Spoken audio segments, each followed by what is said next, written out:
तो क्या बिहार चुनाव से पहले चिराग पासवान करने जा रहे हैं बड़ा खेल और क्या मोदी जी को दे सकते हैं सबसे बड़ा धोखा? क्योंकि जब से वक्फ का मुद्दा गरमाया है तो चिराग पासवान की पार्टी में भी फूट देखी जा रही है और इस फूट से बचने के लिए सिर्फ एक रास्ता है कि एनडीए का साथ छोड़ दिया जाए। तो क्या चिराग पासवान अब यू टर्न लेने वाले हैं और क्या एनडीए के साथ छोड़कर इंडिया गठबंधन की तरफ जा सकते हैं? क्या तेजस्वी यादव से गठबंधन कर सकते हैं? जी हाँ, नमस्कार। नेक्स्ट 9 न्यूज पर आपका बहुत बहुत स्वागत है और मैं हूं आपके साथ वफा अब्बास।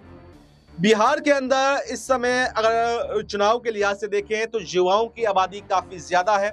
लगभग आधी से ज्यादा आबादी युवाओं की आबादी है और युवा ही यहाँ पर ऐसे में सरकारों की निर्णायक भूमिका निभाते हैं कि कब कौन किसकी सरकार बनने वाली है।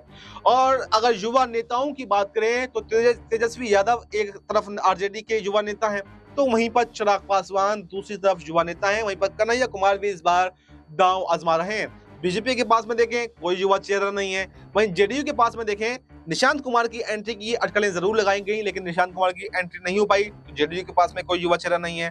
तो ऐसे में युवाओं की अच्छा बोलाबाला है। जीतन राम मांझी के पास में कोई युवा चेहरा नहीं है। तो ऐसे में युवाओं का अच्छा बोलाबाला है और युवाओं का जो झुकाव है वो तेजस्वी यादव की तरफ है और मुसलमानों का जो झुकाव है वो भी तेजस्वी यादव की तरफ है। और एक तरफ वक्फ पर जो मुसलमान है और नीतीश से और चिराग से नाराज भी हैं, मांझी से नाराज भी हैं, यानी पूरे एनडीए से नाराज हैं। तो तमाम तरीके से अगर देखा जाए तो जो चुनावी लाभ है वो इंडिया गठबंधन में आरजेडी की तरफ जाने पर चिराग को ज्यादा मिल सकता है और वो दाग वो गलती भी धुल सकती है जो उन्होंने वक्फ बिल का समर्थन करके की थी।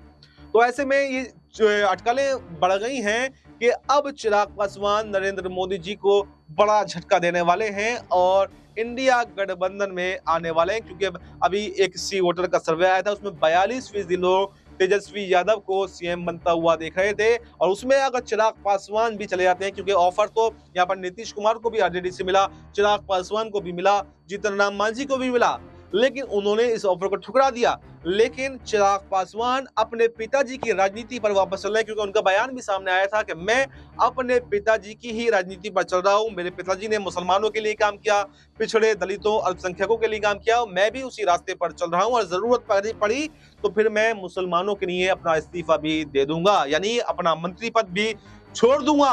तो अब वही सवाल दोबारा से आ गया है कि चिराग पासवान मंत्री पद से इस्तीफा देकर क्या बिहार में बड़ा खेल करेंगे और अगर तेजस्वी यादव के साथ में मिलकर चुनाव लड़ते हैं तो क्या तेजस्वी यादव मुख्यमंत्री और डिप्टी सीएम यहां पर चिराग पासवान बन सकते हैं? ये भी एक सस्पेंस सबसे बड़ा बना हुआ है और अगर ऐसा होता है तो यहाँ पर मोदी शाह को और समूची बीजेपी को बड़ा झटका लगता हुआ दिखाई दे सकता है। फिलहाल इस खबर पर इतना ही। इस पूरी खबर पर आपको क्या कुछ कहना है कमेंट बॉक्स में अपनी राय जरूर दें और बाकी देश दुनिया से जुड़ी तमाम बड़ी जानकारी के लिए देखते रहें नेक्स्ट 9 न्यूज।